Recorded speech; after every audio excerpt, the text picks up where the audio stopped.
Vous savez, c'est difficile quand tu parles à un ange. L'ange ne connaît pas le péché. Amen. Tu parles de la grâce à un ange. Il va te dire, mais c'est quel mot ça? Ça n'existe pas dans le langage des anges.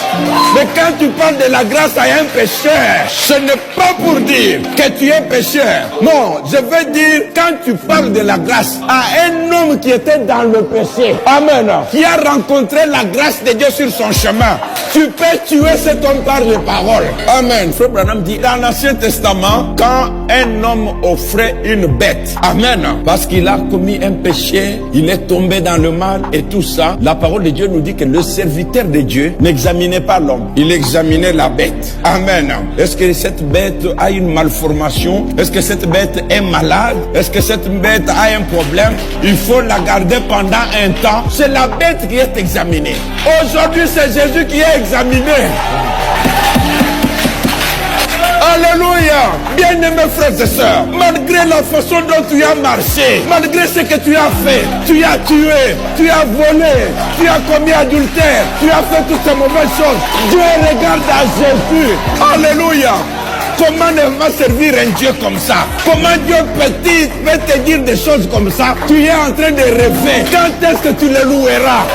Il a donné sa vie. Comme l'honorable priait tout à l'heure, disant, il n'y a pas de mots dans le langage humain pour te dire merci. Alléluia. Qui peut trouver les mots pour dire merci à Jésus? Frères et sœurs, l'homme a essayé de chanter l'amour de Dieu. Il est devenu fou. Frère, quel amour? Est-ce que vous réalisez ça? L'amour de Dieu au premier degré, tu ne lui as pas demandé. Tu n'as pas fait un effort. Tu ne le mérites pas. Mais il se sacrifie pour toi. Pourquoi seulement toi, frères et sœurs? Pourquoi seulement toi? Déjà, excusez-moi de vous dire, c'est le prophète qui le dit. Le fait que toi tu sois en vie relève des miracles. Amen.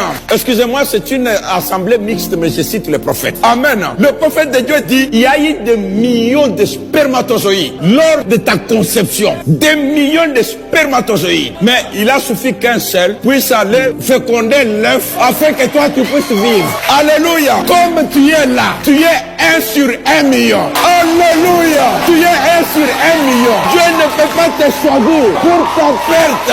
Il t'a prédestiné à la gloire. Alléluia. Tu es prédestiné à la gloire avec Dieu pour t'asseoir sur le trône avec lui. Quelle grâce, quelle gloire, quel amour. Adorez un peu Jésus.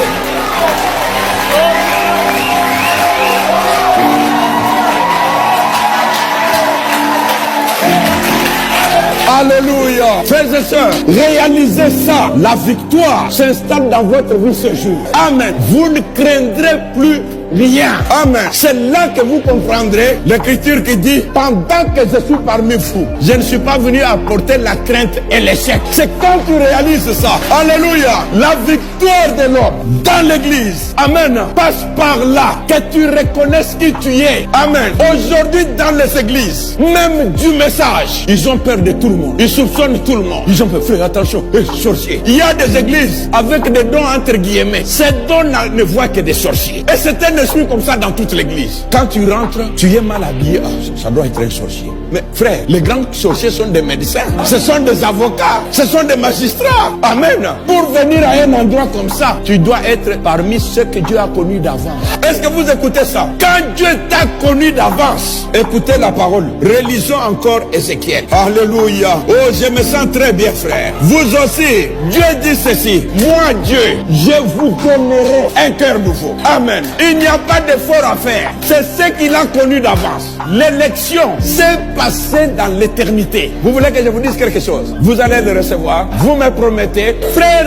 et sœurs, quand Dieu te regarde toi là, il te voit comme dans l'éternité.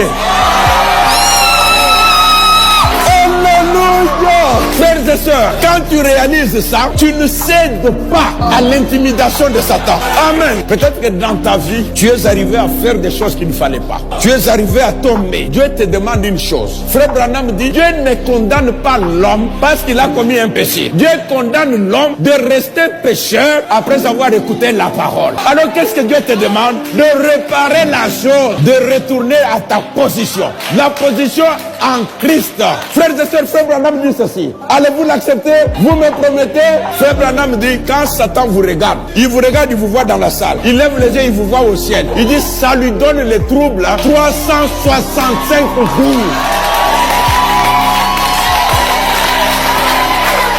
Amen. Voici les choses qui nous ont rendus, nous, inébranlables. Je peux vivre avec quelqu'un, il me dit, mais cet homme n'est pas normal. Le chrétien n'est pas un homme normal. Le chrétien, c'est un homme anormal. Parce que les normes, ce sont les hommes qui les fixent. Moi, je ne vis pas selon les normes, je vis selon la parole. Veuillez vous asseoir. Serrez la main de votre frère, dites-lui, Satan est parti. Amen. Bien-aimés frères et sœurs, recevez la position. Vous allez devenir stable dans votre foi. C'est là que la maturité spirituelle va s'installer dans votre vie. C'est pourquoi je vous disais, frères et sœurs, nous, là où Dieu nous a amenés aujourd'hui, aimez tout le monde. Ne parlez pas mal de quelqu'un. N'ayez même pas une mauvaise pensée sur quelqu'un. Parce que lui n'a rien. Ce n'est pas les photos là qu'ils font de quelqu'un chrétien. Ce n'est pas la brochure dans la main. C'est quand Dieu entre dans le cœur. Quand Dieu rentre dans le cœur d'un homme, cet homme devient un Dieu amateur. Ça devient une divinité. Ça devient une déité. C'est ce que tu es devenu. Christ en vous. L'espérance de la gloire.